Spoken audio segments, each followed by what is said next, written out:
मैं आदित्य चौहान। आप देख रहे हैं इलेक्ट्रिकल इंजीनियरिंग पॉइंट। चैनल पर पहली बार आए हैं तो वीडियो को लाइक शेयर तथा चैनल को सब्सक्राइब जरूर करें। चलिए वीडियो स्टार्ट करते हैं। इलेक्ट्रिकल मशीन फर्स्ट की इस नए वीडियो में आपका स्वागत है। बताना चाहता हूँ लेसन 2 की ये दूसरी वीडियो होने वाली है डीसी मशीन की। इससे पहले हमने काफी सारी वीडियो बनाई है, उसको आप देख लीजिए, डिस्क्रिप्शन में लिंक दी गई है क्योंकि वो सभी 5 नंबर के आते हैं। अब देखिए आज की हमारी वीडियो की टॉपिक है टाइप्स ऑफ आर्मेचर वाइंडिंग, मतलब कि आर्मेचर वाइंडिंग कितने प्रकार की होती है इसके बारे में जानेंगे। लेकिन आर्मेचर वाइंडिंग के बारे में जानने से पहले आपको यह जानना होगा कि इसमें क्या क्या और भी चीजें होती हैं, क्योंकि सिर्फ वाइंडिंग से ही नहीं मतलब है, उनके जो वायर्स होते हैं, जो कॉइल्स बनेगी उसको कैसे कनेक्टेड किया जाता है, इन सबको बारे में भी आपको जानना है। तो चलिए देखिए, बहुत ही अच्छे तरीके से बताने वाला हूं और ध्यान से सभी लोग सुनेंगे और अंत तक देखेंगे। और इसका पीडीएफ टेलीग्राम पे मिलेगा, ये ध्यान दीजिए। पीडीएफ अभी मत डाउनलोड कीजिए, अभी पहले समझ लीजिए फिर पीडीएफ डाउनलोड कीजिएगा। देखिए, आर्मेचर वाइंडिंग को करने से प्रयुक्त मतलब पूर्व उसमें प्रयुक्त होने वाले काफी सारे शब्द हैं, उनको जानना अति आवश्यक है, जो कि इस प्रकार है। जैसे सबसे पहले नंबर पर आता है चालक। चालक को इंग्लिश में बोलते हैं कंडक्टर। क्या होता है कंडक्टर? वह क्वाइल, मतलब ठीक है, वह क्वाइल तार जो चुंबकीय क्षेत्र के प्रभाव में रहती है, चालक कहते हैं। क्योंकि गाइस यही क्वाइल में मतलब आपका क्या होता है, इसी में आपकी करंट वगैरह फ्लो होती है, इसी से तो आपका मैग्नेटिक फील्ड जनरेट होती है। तो इसमें चालक यही बताया गया कि वह क्वाइल था जो चुंबकीय क्षेत्र, मतलब ये जो क्वाइल होती है मैग्नेटिक फील्ड में ही तो रहती है, तो वही आपका होता है चालक कहते हैं। दूसरा आता है वर्तन, जिसे टर्न्स कहते हैं। जब आपको बताएंगे टर्न, इतने टर्न का आपको करना है, तो आप इसका मतलब वर्तन समझेंगे। टर्न याद कीजिए, दोनों हिंदी इंग्लिश दोनों याद कीजिए। अब देखिए, श्रेणी क्रम में जुड़े दो चालकों के मतलब दो चालकों से एक वर्तन निर्मित होता है, जिसकी प्रथम भुजा ए बी दूसरी सी डी होती है। आपने जब 10th में थे तो आपने इसके बारे में डिटेल्स में पढ़ाई होगा, मैं आपको बताना चाहता हूँ। देखो कुछ इस तरीके से, जैसे देख लो ए बी सी डी हमने कहा, देखो ये कुछ इस तरीके से हो गया। ये देखो, ए आपका ए हो गया, ए आपका बी हो गया, ए सी हो गया, ए डी हो गया। तो कुछ इस तरीके से होते हैं ये, मतलब श्रेणी क्रम में यहाँ से यहाँ तक आपका आधा चालक दूसरा, तो ये श्रेणी क्रम में जुड़ा तभी तो चालक बना। कुछ इसी तरीके से जनरेटर मोटर में भी वाइंडिंग की जाती है। तो दूसरा सिरा क्या होता है? सी डी, पहला ए बी होता है। दो चीज जान गए। तीसरी टॉपिक पे बढ़ते हैं, जिसका नाम है कुंडली। कुंडली को हिंदी में बोलते हैं क्वायल, ठीक है, क्वायल बोलते हैं, क्वाइल्स भी बोलते हैं, दोनों तरीके से करते हैं। अब यह क्वाइल्स क्या होती है? देखिए, जब एक या एक से अधिक वर्तन यानी जो ये टर्न है, इन्हीं को श्रेणी क्रम में हम जोड़ देते हैं तो एक क्वाइल का निर्माण होता है। मतलब कि जो हमने अभी एक चक्कर करके दिखाया था, इसी तरीके से कई सारे चक्कर लगा देंगे तो वह एक हमारी क्वाइल बन जाएगी। या बोले 5 चक्कर भी लगा देंगे तो भी क्वाइल बन जाएगी, मतलब एक से अधिक लगा देंगे तो वह हमारी क्वाइल के श्रेणी में गिनती होने लगेगी। तब क्वाइल का एक निर्माण हो जाता है। प्रत्येक कुंडली के प्रारंभिक तथा अंतिम सिरे को दो अलग अलग खांचों में स्थित किया जाता है। अब ये भी आपको ध्यान रखना है, जो हम क्वाइल बनाएंगे, मान लीजिए इस तरीके से हमारा कम्यूटेटर है, इस तरीके से उसमें कम्यूटेटर सेगमेंट जो है, ये नहीं कि इसी स्लॉट में सब कर देंगे, नहीं, हम 2 स्लॉटों में इस कुंडली को एडजस्ट करते हैं। मतलब यहाँ से वायर गया, ऐसे आया, फिर ऐसे इस तरीके से वाइंडिंग करेंगे, लास्ट में ये 2 सिरे मिलेंगे।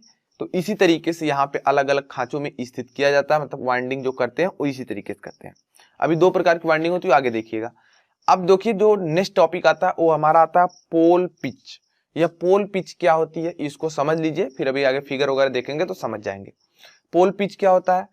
आर्मेचर पर मशीन के प्रत्येक ध्रुव के, ठीक है, आर्मेचर पर मशीन के प्रत्येक ध्रुव के दूरी को क्या कहते हैं? पोल पिच कहते हैं। पोल पिच के कंडक्टर की संख्या, अर्थात एक पोल के प्रभाव क्षेत्र में स्थित कंडक्टर की संख्या में व्यक्त की जाती है। यदि जेड कंडक्टर की आर्मेचर, मतलब एक कंडक्टर जेड कंडक्टर की है, ठीक है, जेड कंडक्टर के आर्मेचर वाली मशीन में पी पोल हो तो वाई पी यानी पोल पिच, वाई से आपका इस तरीके से होता है, पोल पिच करते हैं, जेड अपान पी होता है। और इनके बीच की जो डिग्रियां होती हैं वो 180 डिग्री पर ही होता है, ठीक है। मतलब ये नहीं कि ऐसे लेके बस यहीं पे ऐसे करें, नहीं, 180 डिग्री पर इनका काम किया जाता है, इस पोल पिच को स्थित किया जाता है। मैं समझता हूं कि यहाँ पे थोड़ी सी आपको दिक्कत होगी, लेकिन कोई बात नहीं, अभी आगे जब फिगर देख के इसको समझेंगे तो आप समझ जाएंगे। आगे देखिए, आगे आपकी है क्या? कुंडली पिच। अभी मैं आपको बुक से दिखाता हूँ। अगला आप देखिए कुंडली पिच क्या होती है, फिर इसके बाद आपको हम बुक से दिखाते हैं। कॉइल पिच आपकी क्या होती है? कुंडली पिच। देखिए, किसी कुंडली के दो भुजाओं के बीच की जो दूरी होती है ना, किसी कुंडली के दो भुजाओं के बीच की दूरी को कुंडली पिच कहते हैं। और देखिए जब आपकी कॉइल पिच जो होती है वो पोल पिच के बराबर होती है तो जो वाइंडिंग होती है वो फुल पिच वाइंडिंग कहलाती है और इसमें मैक्सिमम या कहें तो अधिकतम ईएमएफ प्रोड्यूस होता है। यदि वहीं पे गाइस बात करें जो कॉइल पिच होती है पोल पिच से कम है तो उसे शॉर्ट पिच वाइंडिंग कहते हैं और उसमें जो ईएमएफ है वो बहुत ज्यादा मैक्सिमम नहीं हो पाता है। आप यहाँ बुक में देखिए, ये देखिए वाईसी से शो करते हैं कॉइल पिच को और यह दो आपके कम्यूटेटर खंड लगे हुए हैं, कम्यूटेटर सेगमेंट, इसके बीच में देखिए आपकी वाईसी दूरी दिखाई गई है। तो यही आपका हो जाता है क्या, आपका ये हो जाता है कॉइल पिच। ठीक है, ये पोल पिच की बात की जा रही है, मतलब दो पोल्स के बीच की दूरी की बात की जा रही है, उसके बीच की दूरी को पोल पिच, कुंडली के दो भुजाओं के बीच की दूरी को कुंडली पिच। देखिए नाम से सब स्पष्ट है। अगला है अग्र पिच जिसे फ्रंट पिच बोलते हैं। फ्रंट पिच क्या होता है, आर्मेचर में प्रथम कॉइल के अंतिम भुजा तथा दूसरे के पहले के बीच की, यही बीच की जो दूरियां होती इसे ही अग्र पिच YF से दिखाते हैं। ये देखिए आप यहाँ पे फिगर में भी देख सकते हैं। हमने क्या कहा, हमने यह कहा कि पहली कॉइल के दूसरे सिरे दूसरे के पहले सिरे। ठीक है, देखिए ये पहली कॉइल थी, पहली कॉइल की इस तरीके से यहाँ पे अंतिम सिरा और दूसरे के यहाँ पहले वाले, तो इन्हीं के बीच की दूरी को हम क्या कहते हैं, फ्रंट पिच कहते हैं, जैसा कि आप यहाँ पे देख सकते हैं, यही चीज बताएगी। उसके बाद गाइस आता है देखिए फर्स्ट पिच यानी बैक पिच क्या होती है। देखिए एक ही कॉइल के पहले तथा अंतिम चालकों के बीच मापी गई दूरी फर्स्ट पिच कहलाती है, YB से शो करते हैं। अब देखिए मतलब क्या हुआ, हमने किसे कहा YB से कहा ना। अब देखिए आप यहाँ पे YB यहाँ पे लिखा गया है, यही पहले कॉइल के पहले और अंतिम भुजा इन्हीं दोनों के बीच की दूरी को YB से शो करते हैं, जिसे बैक पिच कहा जाता है। तो देखा कितनी अमेजिंग तरीके से समझ गए। देखिए मैं सबका एक बार फिर से रिवीजन आपको कराता हूं। जैसे पोल पिच हो गया, पोल पिच क्या होता है, आर्मेचर मशीन के प्रत्येक ध्रुव क्षेत्र के बीच की जो दूरी थी उसे पोल पिच कहते हैं। ठीक है, पोल पिच कहते हैं, YP = ZYP हो जाता है।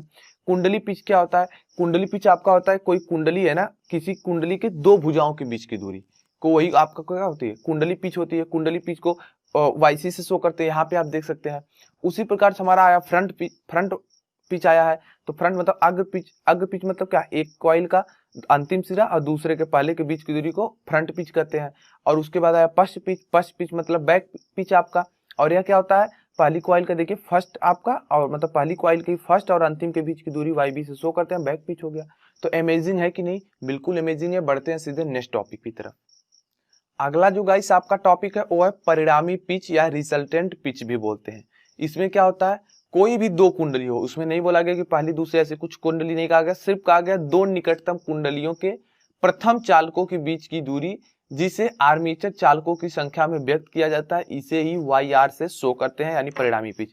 आप यहाँ चित्र में देख भी सकते हैं YR से शो किया गया है। तो यहाँ पे देखिए प्रथम दो, ठीक है, प्रथम मतलब दोनों का प्रथम सिरा, तो ये देखिए दोनों के बीच के YR से शो किया गया है। और यहाँ पे भी देख सकते हैं YR से शो किया गया है, मतलब आपके ये तो आपका देखिए लैप वाइंडिंग, ये वेव वाइंडिंग में शो किया है। ठीक है, तो यहाँ पे आप देख सकते हैं कुछ इस तरीके से। तो YR दो प्रथम है ना, देखो दो चालक, और यही तो कंडक्टर की संख्या होती है भाई, तो इसी को तो आर्मेचर चालक की संख्या बोलते हैं। तो यही आपका YR से शो किया जाता है।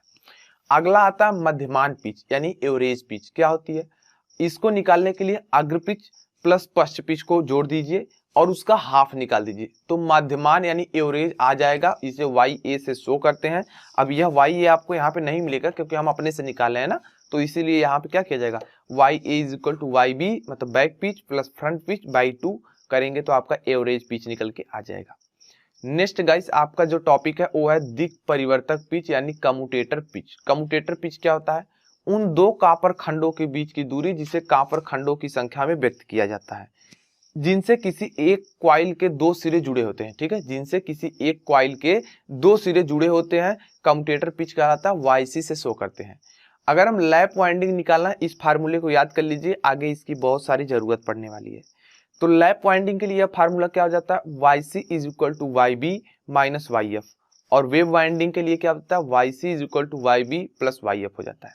अब यहाँ पे ध्यान दीजिए, दिक् परिवर्तक जो आपका पिच है ना, यही देखिए, ये कम्यूटेटर सेगमेंट जो होते हैं यही आपका होता है क्या, दिक् परिवर्तक, जिसे देख सकते हैं YC से शो किया गया, मतलब कम्यूटेटर पिच। यहाँ पे भी YC से देख सकते हैं। और यह वो जो पहला वाला बताए थे क्या आपका पोल पिच, तो YP था, तो यहाँ पे नहीं है, तो यहाँ देख सकते हैं आप, लैप वाइंडिंग में आपका यहाँ पे होता है, वेव वाइंडिंग में आपकी यहाँ पे होती है।